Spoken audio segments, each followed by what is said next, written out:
শুনুন, আমি আপনাকে কিছু জিজ্ঞাসা করতে চাই। শেষ কবে আপনি একজন অপরিচিতকে সাহায্য করেছিলেন?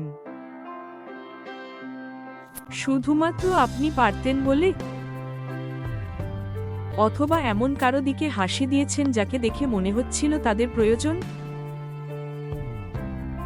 আমি অনেক ভাবি কি আমাদের পরিচালনা করে, কিভাবে আমরা একে অপরের সাথে আচরণ করি তা কিভাবে গঠন করে।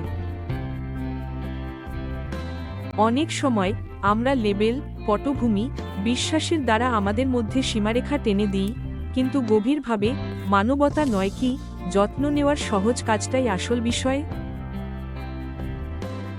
ভাবুন তো, কেউ ঘৃণা নিয়ে জন্মায় না, কোনো শিশু পক্ষপাতিত্ব জানে না।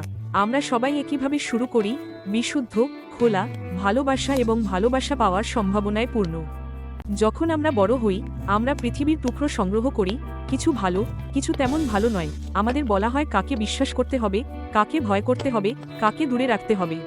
কিন্তু ব্যাপারটা হলো, নৈতিকতার জন্য পাথরে খোদাই করা কোনো নিয়ম বইয়ের প্রয়োজন নেই, এর জন্য কোনো প্রতিষ্ঠানের সিলমোহরের প্রয়োজন নেই।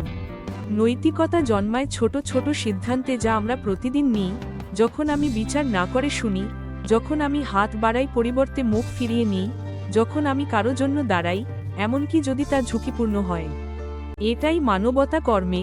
ধর্ম সুন্দর হতে পারে, এটি আমাদের অনুপ্রাণিত করতে পারে, আমাদের একত্রিত করতে পারে, আমাদের সহানুভূতি শেখাতে পারে, কিন্তু এটি একমাত্র পথ নয়। আমি সদয়, সৎ, সাহসী হতে পারি এমন একটি পৃথিবী কল্পনা করুন যেখানে সবাই, পটভূমি নির্বিশেষে, সহানুভূতির সাথে নেতৃত্ব দেয়, যেখানে আমরা শুধু পার্থক্য সহ্য করতাম না, আমরা সেগুলি উদযাপন করতাম। তাই পরের বার আপনি ভাবেন কি সঠিক, শুধু উপরে তাকাবেন না, নিজের মধ্যে তাকান।